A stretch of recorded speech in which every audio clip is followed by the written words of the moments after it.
Bismillahirrahmanirrahim. Assalamualaikum warahmatullahi wabarakatuh. Bersua dalam berita perdana malam ini, saya Syaful Bakrin Haji Suhaili. Saya Umi Masitas Osman. Berita-berita utama malam ini.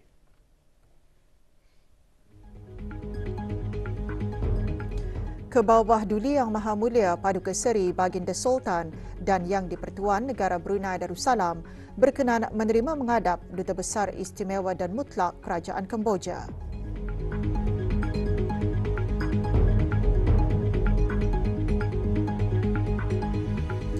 Badan Tanmiah Harta Majlis Ugama Islam Brunei perlu meluaskan peranannya dengan memajukan usaha niaga ke arah menyumbang kemajuan ekonomi negara.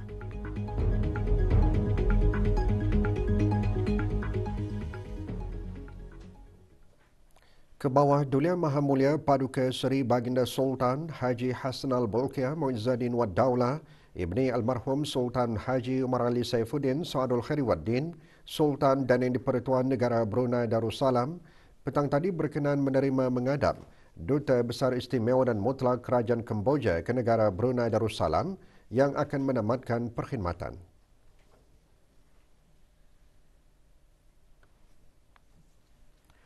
Kebawah Duli Yang Maha Mulia menerima mengadam Tuan Yang Terutama Haq Sofia di Istana Nurul Iman. Tuan Yang Terutama telah menyembahkan surat tauliah pelantikan ke hadapan Majlis Kebawah Duli Yang Maha Mulia pada 10 Jun 2020.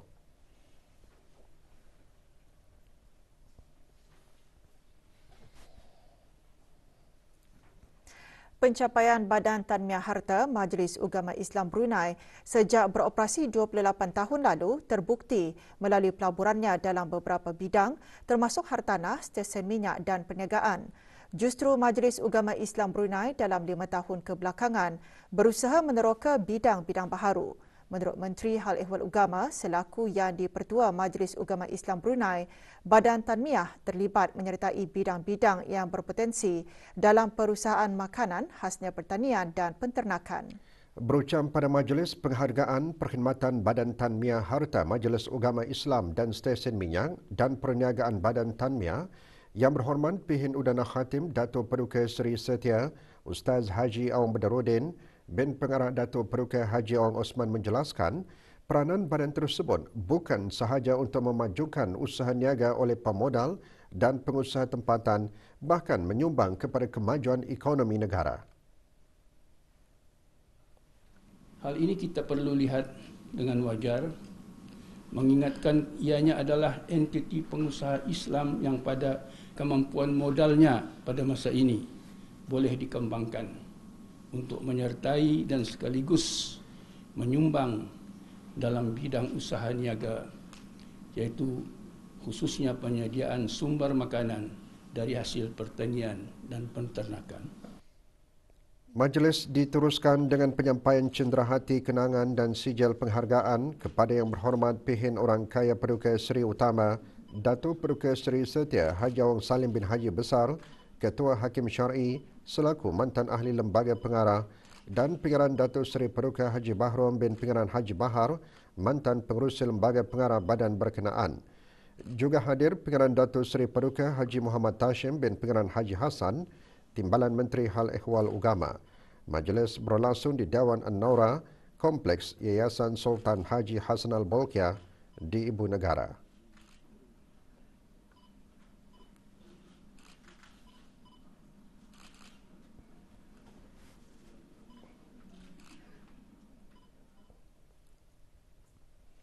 Sempena permulaan persekolahan bagi tahun akademik 2023, Yang Berhormat Datin Seri Setia Dr. Dayang Hajah Rumaizah binti Haji Muhammad Saleh, Menteri Pendidikan, mengadakan lawatan kerja ke 3 buah sekolah di daerah Tutong, iaitu Sekolah Rendah Pengiran Dipa Negara Pengiran Jaya Sengkarai, Sekolah Rendah Muda Hashim dan Sekolah Menengah Sufri Bolkiah. Semasa lawatan kerja, Menteri Pendidikan dan rombongan meninjau prasarana sekolah bagi memastikan prasarana yang sedia ada adalah kondusif untuk mendukung sesi pengajaran dan pembelajaran. Di samping itu, Yang Berhormat Menteri juga berpeluang berinteraksi serta memberi kata-kata motivasi kepada para pelajar. Lawatan juga bertujuan menyaksikan secara lebih dekat pelaksanaan aktiviti-aktiviti kembali ke sekolah, kemudahan sekolah serta pelaksanaan program pemulihan pembelajaran bagi mengatasi jurang pembelajaran disebabkan penutupan sekolah akibat penularan COVID-19.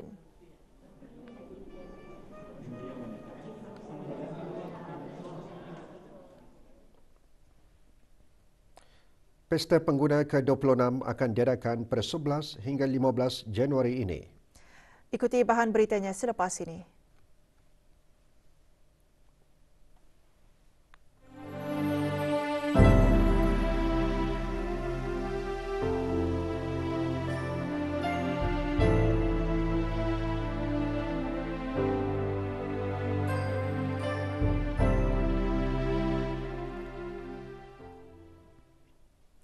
Dua set buku Braille bernilai lebih RM400 diserahkan kepada Unit Pediatrik Akut Pusat Perempuan dan Kanak-Kanak, Hospital Raja Isteri Pengiran Anak Saleha dan Persatuan Orang-Orang Cacat Penglihatan Kebangsaan Negara Brunei Darussalam BDNAB oleh Suruhanjaya Tinggi Kanada di Negara Brunei Darussalam. Majlis penyerahan bersempena Hari Braille Sedunia berlangsung di Hospital Raja Isteri Pengiran Anak Saleha, Bandar Seri Begawan. Penyerahan disempurnakan oleh Puan Terutama Embrai Deke, Pesuruhjaya Tinggi Kanada ke negara ini kepada Awang Haji Maswadi bin Haji Mohsin, Setiausaha Tetap Kementerian Kesihatan dan Awang Muhammad Hamzi bin Omar, Presiden BDNAB. Buku-buku dalam teks Inggeris dan Braille tersebut adalah bagi kanak-kanak prasekolah dan kanak-kanak sehingga umur 10 tahun. Buku-buku karya pengarang dan ilustrator Kanada itu adalah bahan bacaan bagi mereka yang cacat dan rabun penglihatan. Majlis diserajurkan dengan penyerahan cenderahati kepada 21 kanak-kanak di unit berkenaan.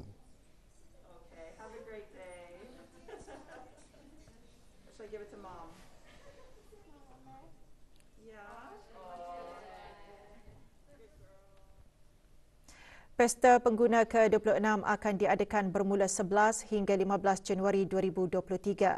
Pagi tadi diadakan majlis penandatanganan bagi acara tersebut di Sanlit Sdn Bhd, Bribi.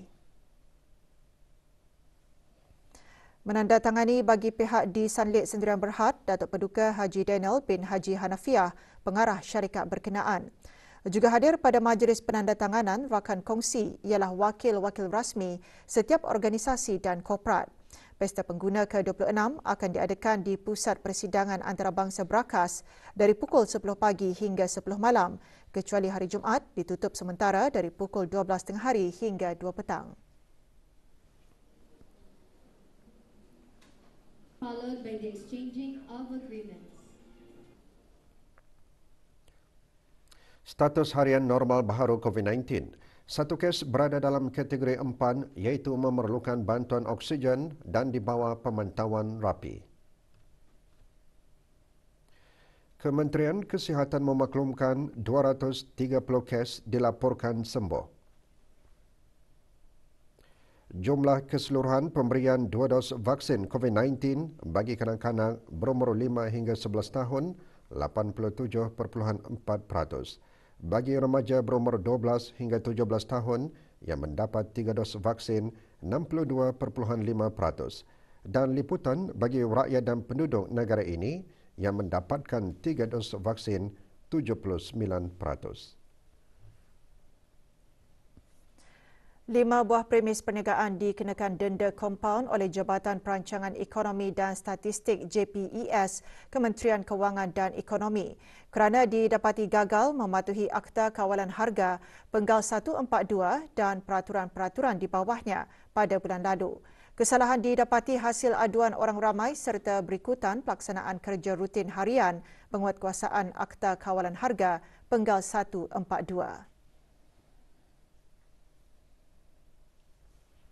Syarikat Nur Muhammad Asli dikenakan denda kompaun RM700 atas kesalahan menjual melebihi harga maksimum yang ditetapkan bagi barangan yang dikawal harga.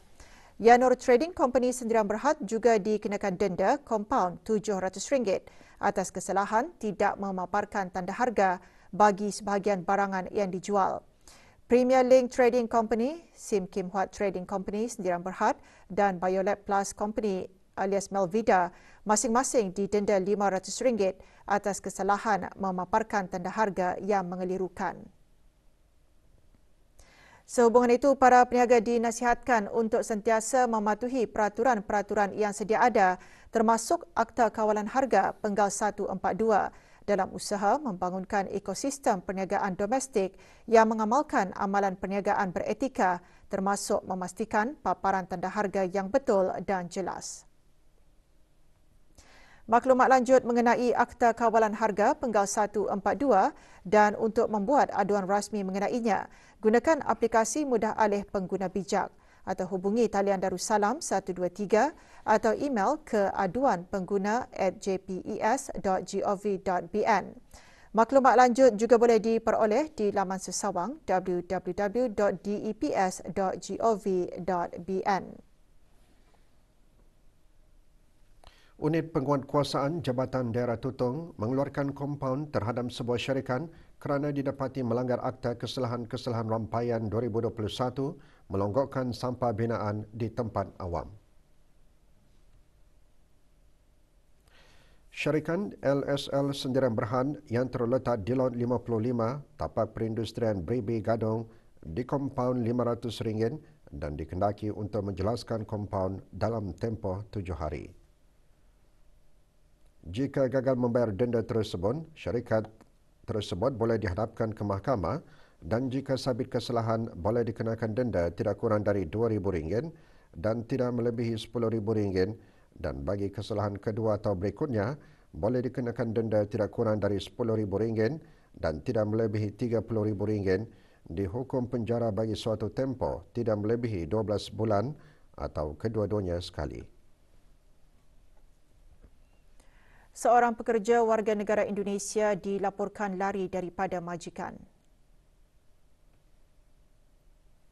Sebarang maklumat mengenai Sarti berumur 23 tahun, pemegang kad pintar hijau bernombor 51482113, hubungi Balai Polis Sengkurung menerusi talian 2661-334 atau talian kecemasan polis 993 atau balai-balai polis yang berdekatan. Pasukan Polis Diraja Brunei akan mengadakan latihan mara lasang bermula di kawasan Taman Jubli Perak Kuala Blain menuju Jalan Raya menghala Jalan Pantai dan berakhir ke Padang Kawan RUA Company.